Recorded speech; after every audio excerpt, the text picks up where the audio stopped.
മാഷാ അല്ലാ അൽഹംദുലില്ലാ. അങ്ങനെ ഒരു ദിവസത്തെ നോമ്പ് കംപ്ലീറ്റ് ആവാനായില്ലേ. അപ്പോൾ ഇന്ന് ഫസ്റ്റത്തെ നോമ്പിന് ഒരുവിധ ആൾക്കാരൊക്കെ പത്തിരിയും കറിയോ ഇറച്ചിക്കറിയോ ഉണ്ടാക്കുന്നുണ്ടാവുക. അതുപോലെ ഞാനും പത്തിരി ഉണ്ടാക്കാമെന്ന് വിചാരിച്ചു. പത്തിരിയും ബീഫ് റോസ്റ്റും പിന്നെ അങ്ങനെ പിന്നെ അതിൻ്റെ കൂടെ തേങ്ങാപ്പാലും അങ്ങനെയാണെങ്കിൽ മക്കൾക്ക് ഭയങ്കര ഇഷ്ടമാണ്, അമ്മക്കും ഇഷ്ടമാണ്. അപ്പോൾ അങ്ങനെ ഉണ്ടാക്കാമെന്ന് വിചാരിച്ചിട്ടോ. പിന്നെ സ്നാക്സായിട്ട് സമൂസ ഉണ്ടാക്കാമെന്ന് വിചാരിച്ചിട്ട് ഞാൻ മസാല ഒക്കെ ഉണ്ടാക്കാൻ വേണ്ടി നിന്നപ്പോൾ സെനോൾ പറഞ്ഞ് ബ്രെഡും കോഴിമുട്ടയും കൂടെ അങ്ങനെ ടോസ്റ്റ് ചെയ്തിട്ട് അങ്ങനെ മതി എന്ന് പറഞ്ഞിട്ടോ. അപ്പോൾ ഞാൻ വിചാരിച്ചിരുന്ന മസാല എന്തായാലും ഉണ്ടാക്കി വെച്ചാൽ പിന്നെ നാളെ മസാല ഉണ്ടാക്കാൻ നിൽക്കേണ്ട, അതുകൊണ്ട് പിന്നെ സമൂസ അല്ലെങ്കിൽ കട്ട്ലറ്റോ എന്തെങ്കിലും ഒന്ന് ഉണ്ടാക്കാമല്ലോ എന്ന് വിചാരിച്ചു. അങ്ങനെ അതിന് മസാലക്കുള്ള സവാളി തക്കാളി അതൊക്കെ അരിഞ്ഞ് സെറ്റാക്കി പിന്നെ കറിക്കുള്ള സവാളി അരിഞ്ഞ് ഇതാക്കിയതിന് ശേഷമാണ് കുക്കിങ്ങിന് നിന്നത് കേട്ടോ.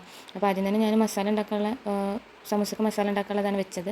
അതിന് ശേഷം പിന്നെ അത് ബീഫും ഉരുളൻകിഴങ്ങും ആദ്യം വേവിച്ച് വെച്ച് അതിന് ശേഷമാണ് പിന്നെ സവാള വാട്ടാൻ വേണ്ടി വെച്ചത് കേട്ടോ.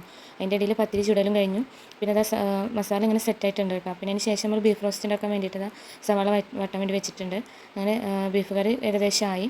പിന്നെ അതിന് ശേഷം പിന്നെ ഒരു 4:30 ആകുമ്പോഴത്തേനും ഇതൊക്കെ കഴിഞ്ഞിട്ടോ. പിന്നെ ഞാൻ അസ്രസ്കരിച്ച് കുറച്ച് നേരം അരമണിക്കൂർ റെസ്റ്റ് എടുത്ത് 5:30 പിന്നെ അടുക്കളയിൽ കയറിയത്. ആ ടൈമിൽ പിന്നെ ഫ്രൂട്ട്സ് മുസമ്പി ആപ്പിൾ മുന്തിരി പിന്നെ ചക്കരമത്തം ഇതൊക്കെ എടുത്തിട്ട് കട്ട് ചെയ്യാൻ വേണ്ടിയിട്ട് വെച്ചു. അപ്പോൾ അതൊക്കെ നമ്മൾ കട്ട് ചെയ്ത് വെച്ച് പിന്നെ ഞാൻ നന്നാരിയാണ് ഉണ്ടാക്കിയത് കേട്ടോ. നാരങ്ങ തൊണ്ടൊക്കെ പ്രശ്നമാവും വിചാരിച്ചിട്ട് നന്നാരിയാണ് ഉണ്ടാക്കിയത്. അതുണ്ടാക്കി വെച്ചു. പിന്നെ ചായയും ഉണ്ടാക്കി വെച്ചു. നോമ്പറക്കാൻ നേരത്തെ പിന്നെ പാൽച്ചായ ഉണ്ടാക്കണം കേട്ടോ. മക്കൾക്ക് പാൽച്ചായ വേണം, ഉമ്മാക്ക് പിന്നെ കട്ടൻ ചായ പറ്റുള്ളൂ. അപ്പോൾ ഉമ്മാക്കും സിനിമക്കോ വേറെ കട്ടൻ ചായ വേറെ ആക്കി വെച്ചു. പിന്നെ ഏകദേശം 6:15 ആയിക്കൂടും. അപ്പം ഇത് പിന്നെ തണുത്ത രസം ഉണ്ടാവില്ലല്ലോ എന്ന് വിചാരിച്ചിട്ട് നേരെ വൈകി ഉണ്ടാക്കാമെന്ന് വിചാരിച്ചിട്ട് ബാങ്ക് കൊടുക്കാൻ നേരത്താണ് ഇത് ഉണ്ടാക്കിയത്. 6:15 ആകുമ്പോഴാണ് തുടങ്ങിയത്.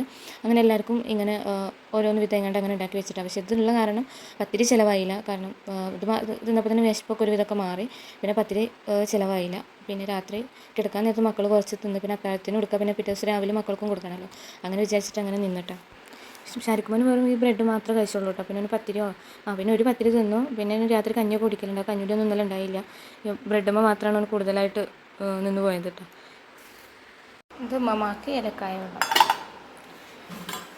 ഇത് മാങ്ങ ജ്യൂസ്, ഇത് ഗ്രീൻ ആപ്പിൾ, മുന്തിരി, ഈത്തപ്പഴം, മുസമ്പി.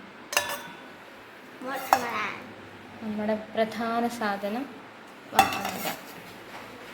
പിന്നെ ഇത് ബ്രെഡ് ഓംലെറ്റ്, ഇത് നന്നാരി സർബത്ത്, ഇത് പച്ചവെള്ളം,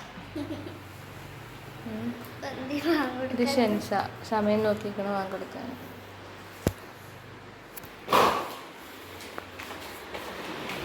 ഇത് ക്ഷീണിച്ച് ടയേർഡായി കിടക്കണ ഷാനിപ്പ് മോന്. ഗുഡ് ബോയ് ആണ് കേട്ടോ. നല്ല കുട്ടിയെ നോമ്പൊക്കെ നോക്കിക്കണം.